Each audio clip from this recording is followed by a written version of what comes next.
Welcome to West Kentucky Community and Technical College's Cooking at the College. I'm your host, Chef Bret McCarthy, and I want to cook with you.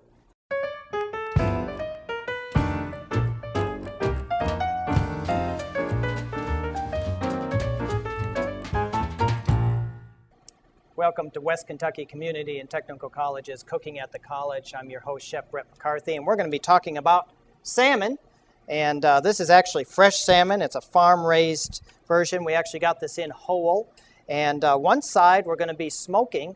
Actually, we're not going to do that on the show today, but that's going to be done by a project by one of our students. He's going to cure it and smoke it.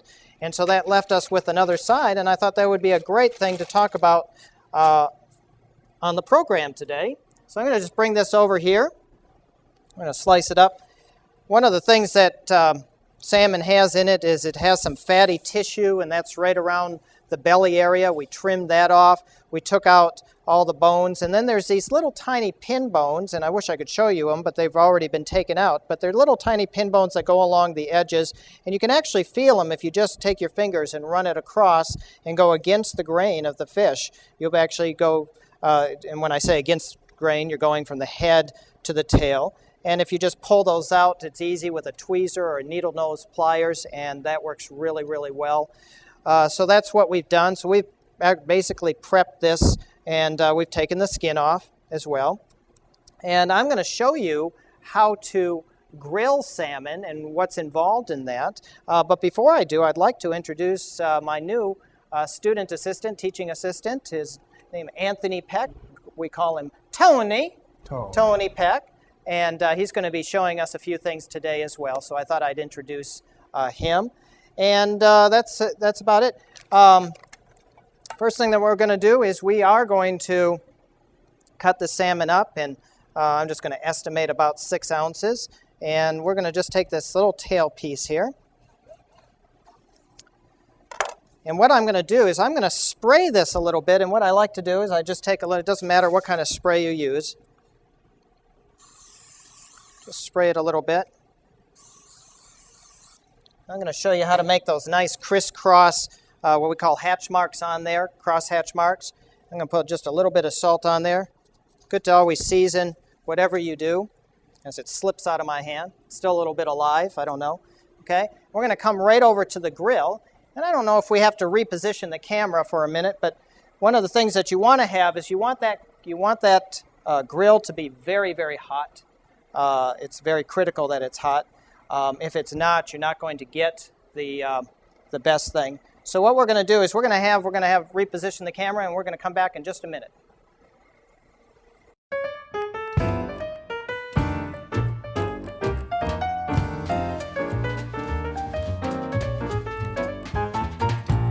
Welcome back to Cooking at the College. So I have this salmon. I've already seasoned it up a little bit with some salt. You could put a little pepper on there too. And you're going to take the flesh side and you're going to put it down. You really only have to make those marks on the flesh side. So we start with the flesh side and then we move it over to the skin side. And we're just going to put it right across there like that. And by spraying the salmon, it's actually going to make it so that those marks don't get messed up, and that the skin, it actually comes right off of the grill very easily. So that's why we're using that. Sometimes what can happen is some of the fish can stick to the grill and then you don't get those nice marks very easily. So we're hoping that this will work just fine. You want a real hot grill and you want the grill to be very clean. Those are different things that can make the product stick. This won't work terribly well on a grill that has the porcelain grates. Usually that's a steel-coated porcelain. It's a ceramic or porcelain that's sprayed around the grate. It's only going to work with really the cast iron grates. So whenever you buy, if you're looking into a gas grill, having the cast iron grates are nice. Another thing that we do every time we use this grill is that we clean it up. We have a nice wire brush and we clean it up really well. And then we oil these grates, and by doing so, we actually help season those grates, and we actually keep it cleaner and better. One thing that we're going to do, okay, so now it's been on there for just a couple minutes. It really only takes a little while, and we're going to just turn it. Sorry about that. I bumped into the camera. We're going to turn it just about what did it say, 60 degrees or so? 60 to 90. 60 to 90 degrees. And that's going to give it that nice crosshatch look. And we're just going to leave that on there. You really don't have to leave it on there all that long to get that look. You actually finish cooking it mostly on the other side. So you get the nice look on the top side, and then you turn it. Okay. We're going to leave that on there for just about 20 seconds. This has had a lot of time to heat up, so it's going to make those marks very quickly. Okay, and then we're just going to turn it over just like this. And you can say, oh, those are pretty, huh, Chef? Okay, so we got that nice look there, and it's that nice diamond pattern. We're going to cook that through right there. It'll take about a minute. Salmon is one of those things, especially fresh salmon, that you can actually cook medium, but I kind of like mine cooked all the way through. Some people, vary on that. They like their fish, especially like tuna. Most of the fatty fish, we're talking about mainly tuna and salmon, can be cooked medium, maybe even medium rare. But for the most part, and what I find around here, people like their fish mostly cooked through. So we're going to keep that on there, and it's going to take a couple of minutes. While we're doing that, we're going to be talking about a couple of other salmon dishes, and one is going to be a crusted salmon, and that's going to be done in the oven. And we're also going to be doing a salmon that is going to be stuffed in phyllo dough, which is a very thin pastry. It's used for baklava and spanakopita and things like that. Kind of like a puff pastry dough, in the fact that it has multiple layers, but you create the layers rather than just having one piece of dough, and we're going to talk about how that works. So actually, it's Tony's turn for a moment, and he's going to talk a little bit about phyllo dough, and we'll join you in just a second because we got to come bring that camera around in a better position.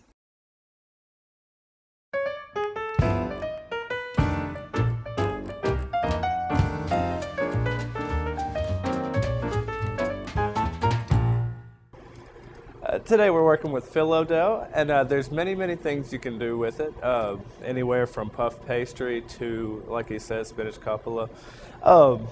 You can keep it moist by keeping wet towels on top of the product until you're just ready to use it. Otherwise, it's going to dry out because the layers are paper thin. So what you're going to do, you're going to start with one sheet, and be very careful when you're pulling it apart because it will stick. If you just go slow with it, it'll slowly pull apart. And then you've got melted butter over here, and what we're actually going to be doing is brushing each of these layers with a layer of butter. And that'll create steam in between the layers, and it'll make it real nice and puffy once it bakes off. So I've got the butter, spreading it on evenly. You don't need too much, just enough to separate the layers during baking. Get a layer of fat between them so they'll separate. And I do this about 4 or 5 more layers for what we're going to do. Well, Chef, do you have anything to add? Tony, what you painting there? It's Tony Angelo. Beautiful. And sometimes the phyllo dough will stick together when you're pulling it off. That's no problem, really. Just take it with the next layer. But you really got to remember to keep your moist towel over it, or else it's not going to work out too well.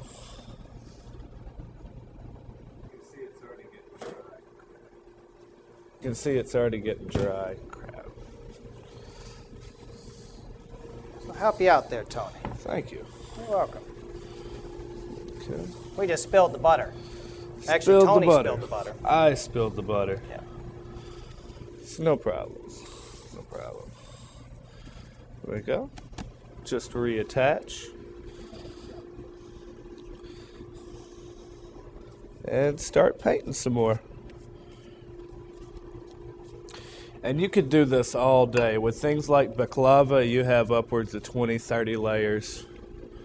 That means you gotta put a layer down and butter it 30 times. Layer your ingredients in between. But all in all, it adds up to an extremely flaky, delicate product. Well, while Tony is doing that back at the Bat Cave, we're going to make a little filling that I just came up with. I'm calling it a roasted pepper parsley pesto, for lack of a better description. And we're basically going to take a little bit of this parsley. It's about a quarter bunch here, and we're going to put that right in there. And we're going to take a little bit of roasted red peppers. You can use the can, that's perfectly all right. Just like that. A little bit of salt, that's about 1 pepper. A little bit of salt there. All right. A couple pieces of garlic, throw that in there. And, I don't know, good handful of pignolia nuts. Those are pine nuts, very good there. And Tony, can you grab me a little bit of, we got a little olive oil over there in the can there. We'll put a little bit of olive oil just for the heck of it. Have a little fun with the olive oil. All right, okay. I'm just throw in a little bit of olive oil there. That'll just kind of loosen it up a little bit. And, okay. Oh, marvelous. Marvelous, marvelous. All right. Oh, beautiful. Just what we want. Maybe a little longer.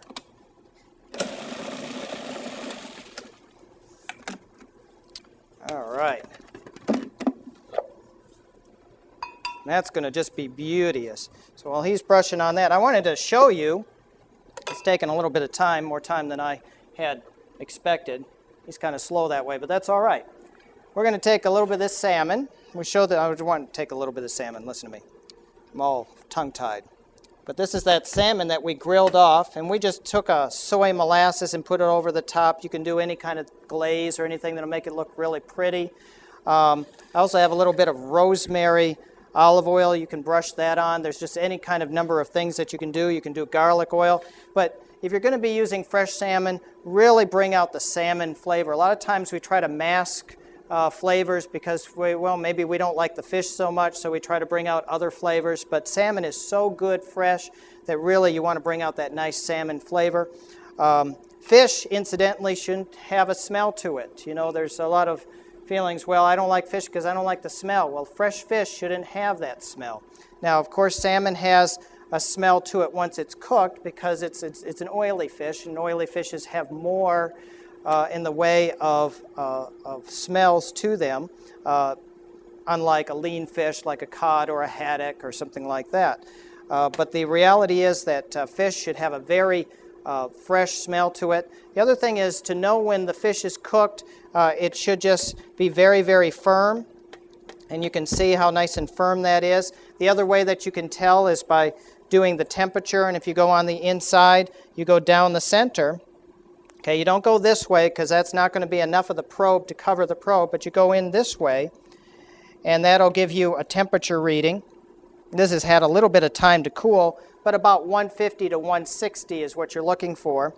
And that's the actual internal temperature, and that's when you know the salmon is done as well. So if you like salmon fully cooked, then that's what you want to do, is usually the temperature probe or by feeling it or touching it, and it should spring right back. If it leaves an indentation, then you know that the salmon is not quite cooked yet. But it shouldn't take too long on a very hot grill. So that's just a couple of ways to present it, and it looks really pretty, really like that. When we come back, we're going to do that salmon in the phyllo dough. We're going to put on that pesto sauce, that parsley pesto sauce, and then we're also going to do another, like a crusted salmon, and that's going to be with some croutons that we have, and we're going to mix a little butter in there and some crab meat. It's going to be wonderful. We'll see you in a minute.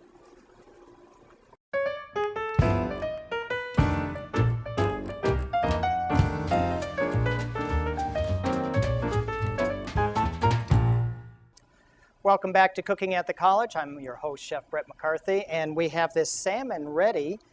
And this is a new piece of salmon, not the grilled salmon that we did. And what we're going to do is we are going to take this salmon and just put it up like this. And we're going to spread it with a little bit, and I'm going to take out this blade here. I'm going to spread it just with this nice mixture here. It's so pretty, very colorful. This actually looks good, Chef. All right, okay. And we're going to just fold that right over like this, okay? And then we're going to go just like that. Okay. I'm just going to fold those edges in. Okay, and I probably ended up just a little bit short, but that's all right. That'll just weep out a little bit. It'll actually probably look prettier that way. Okay. I'm going to just take this and I'm going to wipe off right there. Take a little bit of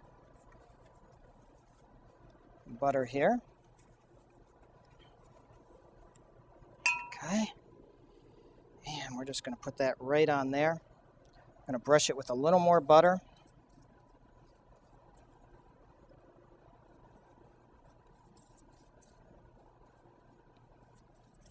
Okay, and we're going to put this in about a 375 to 400 oven. I have it on 375, which is perfect.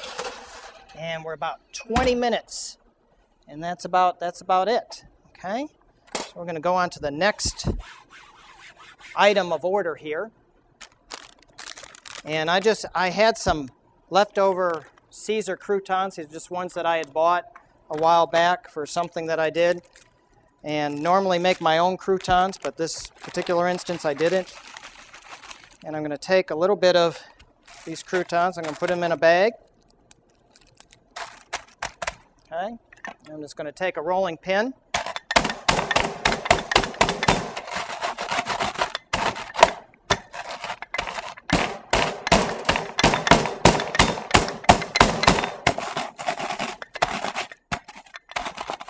I'm killing the camera guy right now.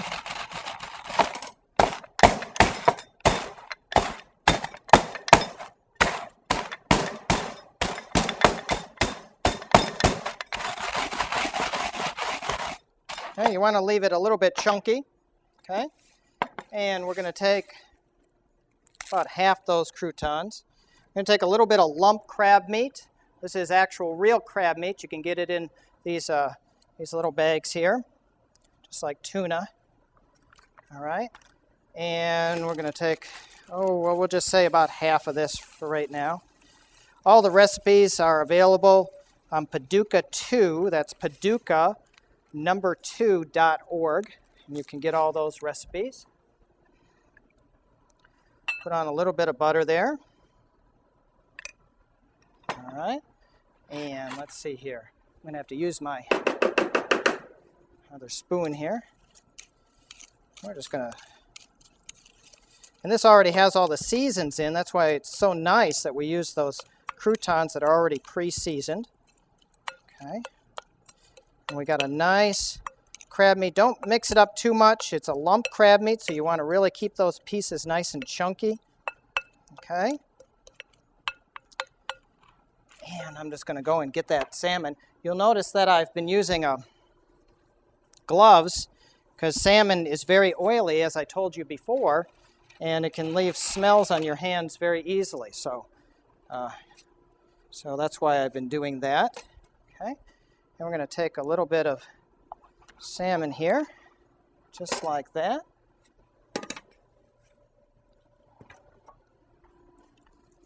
Just like so. And we're just going to brush this again, just like that. I'm going to take a little bit of that salmon, put it across right there. I'm just going to take that nice lump crab meat.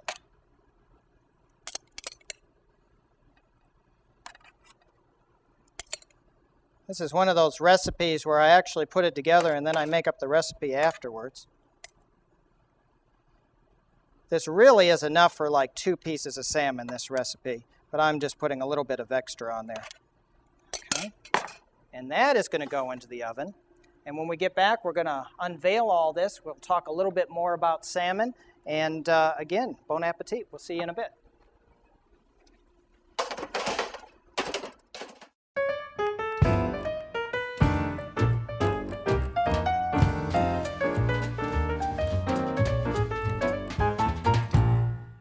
Welcome back to West Kentucky Community and Technical College's Cooking at the College.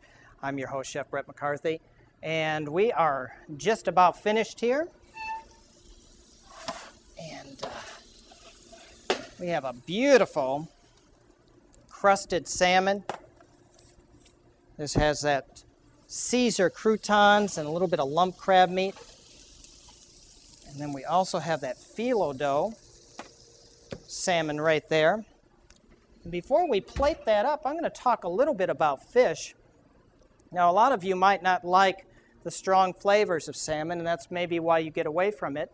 I am going to tell you that fresh salmon is a world different than salmon that has been previously frozen.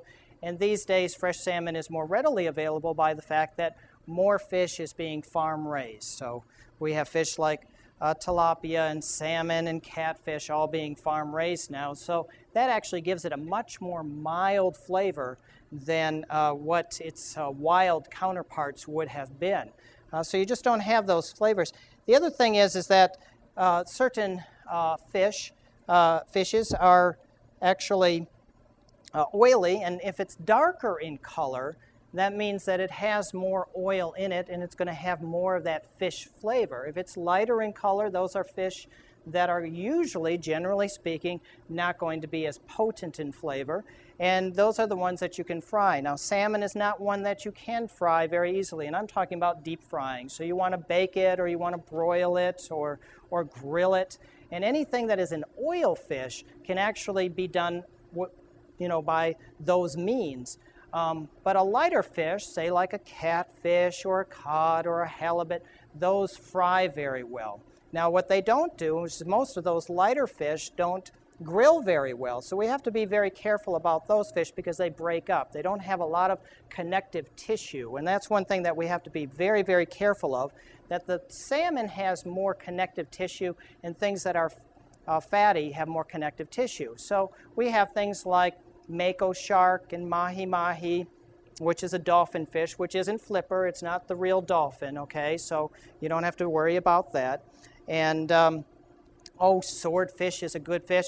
I'm kind of surprised around here. Swordfish is very big in the Northeast from whence I came, and it's a very good fish. It's wonderful. Don't get bogged down, and I think someone once said that the reason why swordfish isn't popular around here is because they think that it hurts the dolphins. I've never heard that rumor before, but really swordfish is an excellent, excellent fish and very tasty. So it's something that you might want to try. And it's not quite as fished out as some of the other varieties of fish. So one thing that's very nice. So we're going to take this and actually I got my little spatula here. And what I'm going to do is I'm just going to cut this at an angle just so that you can see the insides. And this is kind of how you want to present it. You want to cut it at an angle and use a serrated knife. It'll be easier for it to cut through all those layers. A nice serrated knife, really sharp. And cut it at an angle and just go very carefully through. And I'm going to bring Tony on here so he can examine how beautiful this is. Isn't that pretty, Tony? Very nice, very colorful. Very, very colorful. So we like colorful things around here. And I think we're going to put it, I think, Tony, you had it for over here, did you not? Right, yeah. So we're just going to go like that, all right? And then we're going to take another one. We're just going to set it just like that. That is beautiful, isn't it, Chef? I'll tell you, that's really pretty. So we're going to show you that. That's just gorgeous. And we got the nice, beautiful array of pesto, our roasted pepper pesto. I think that'll give it a really nice flavor, complement it very nice. Obviously, we use dill a lot in salmon. I try to steer clear of dill because it's nice to show you different ways to do salmon without dill. Okay. And also, it kind of steamed a little bit inside of the crust, so the moisture from the pesto mixture is going to go into the fish also and into the crust. That's right. That's a very good point. That's an excellent point. Okay, so now we're going to just take this encrusted salmon here. Okay. And we're just going to put this right over here. And that looks really pretty with that black backdrop there, and you can see the chunks of crab meat in there. Just a little bit of butter, and it's got that really nice flavor to it because of the Caesar croutons with the garlic and everything like that. I think it adds another very nice flavor to it. You want to be careful, even with salmon and oily fish, we want to be careful, right, that we don't have too strong of flavors. We want to bring out those flavors, be very, very careful about that so we can really mess those things up. Why don't we try some of this, Chef? And let me just give a little taste to this. Again, I guess we can use the same forks here. Start from this way. Let's try this and we'll eat our way through. Kind of like a buffet. You just kind of start your way through and just eat your way through. Definitely. That's good. Flaky too. You notice when it's cooked just right, it flakes off. Just perfect. Flakes off, and that's another Still thing. moist in the middle. Very good. That's a very good observation, Chef. That's a nice flavor. Yeah, very nice flavor. Well, let's try this real quick here. This is a nice, I like that. That's pretty. Well, it's all falling apart on me, but hey, you know, food is pretty when it starts out with, but then it gets unpretty real quick.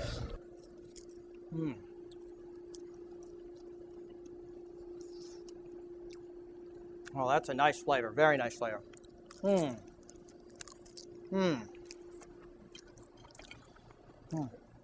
I'm liking that flavor. And of course, you can do any kind of filling. You can do different kinds of fillings. You don't have to, you could do a real pesto with the basil and the pignoli nuts and the garlic and the Parmesan cheese. So you can have lots of fun with that. So you can substitute different things in there. You don't necessarily, you could use different types of herbs and stuff like that. I chose parsley, but you could do a salsa or a cilantro kind of mixture there. So you could just have a lot of different fun with that. Let's try this one out here now. Very good, Chef. I think that tastes good. I guess maybe I could go work for Outback. I don't know.